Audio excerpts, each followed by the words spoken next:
What's good folks, it's KnightmareFrame here with a new Warframe video, bringing you a Saryn loadout for 2020, the Plague Queen, one of the best DPSs in the game, with amazing map clearing abilities. So this one Saryn can do it all, that works with and without augments. And what if I tell you don't need much power strength on Saryn to do insane amounts of damage? Alright, let me briefly go over her abilities. Spores is her main damage source. Casting it on an enemy will deal damage over time and strips armor.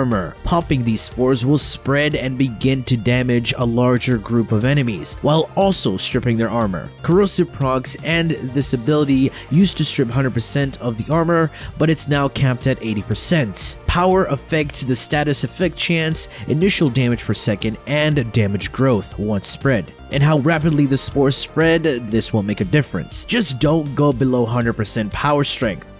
Her molt is a great tool to divert enemy fire and is a DPS increase, especially when it detonates from being shot everywhere. It'll deal an explosion of toxin damage that helps spread spores even more. Alongside that, it cleanses you of status effects and gives you a small speed boost.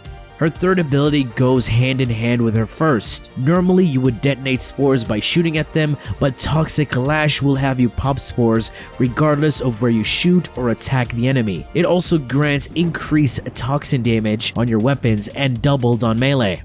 And her miasma now has also changed due to the viral changes. She will release a pollution that stuns enemies, dealing viral damage over time.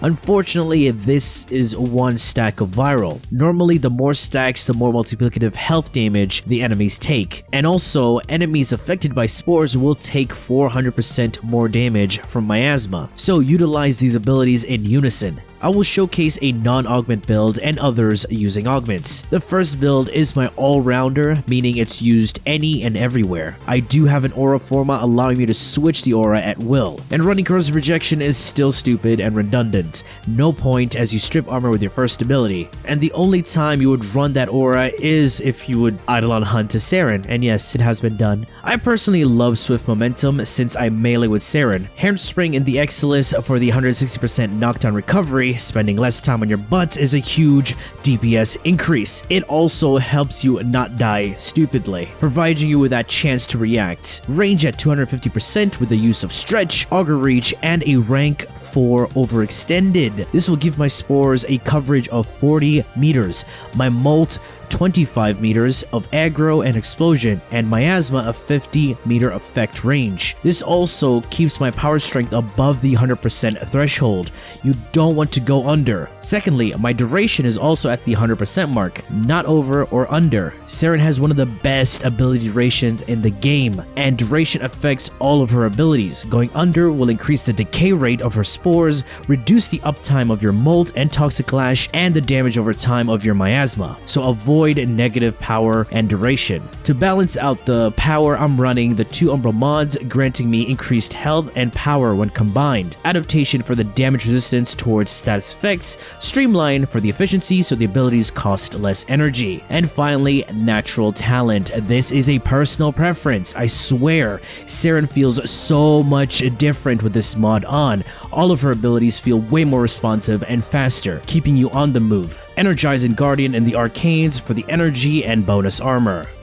And for the weapons I love to use on her, I got the new core and a Nikana Zaw. If you want to learn how I build and mod this Zaw, check out my Sepfon Zaw build and guide, where I go over several builds in detail. As for the new core, it's base heat. I have it modded for viral. It has the go-to pistol mods, damage crits, multi-shot, but 3 utility and damage increase mods. Amalgam barrel diffusion for the multi-shot and 60% dodge roll speed, anemic agility for the fire rates, and eject magazine in the Exilus. It reloads 20% of your magazine when holstered. This counts when you're using your melee. And finally, the Daikyu. This bow is only used as a stat stick utility weapon, nothing else. Amalgam Serration for the 25% speed increase, and Amalgam Daikyu target acquired for the 3% lifesteal when using your Nikana. And since Sepfon is an Nikana, you're not gonna die anytime soon. Alright, now moving on to a nice hybrid DPS and a buffer build. All I did was swap out 2 mods. In the aura, I'm running Growing Power, and swapped out Auger Reach for Venom Dose. Venom Dose will buff your weapons with a corrosive elemental damage type.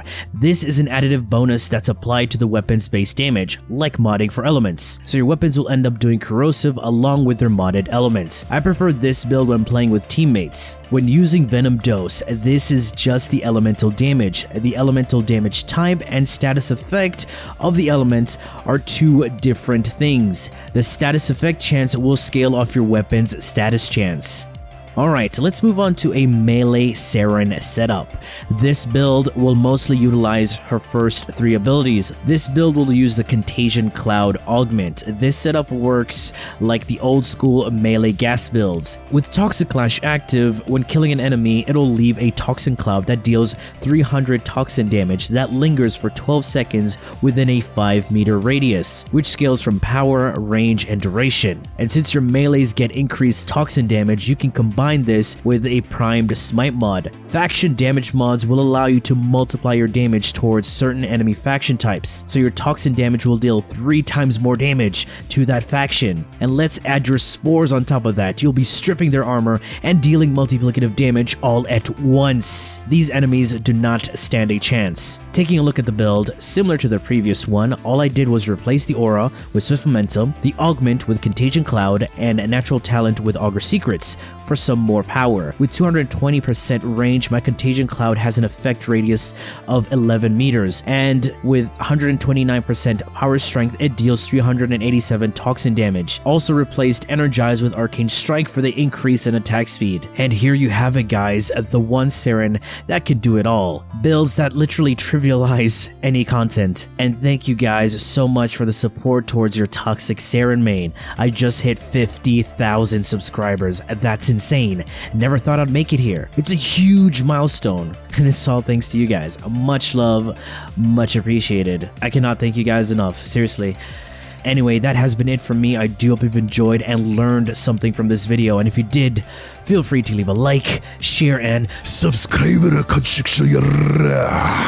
For more Warframe content, streams, and so much more, do refer to the description. Thanks for watching, and as always, peace.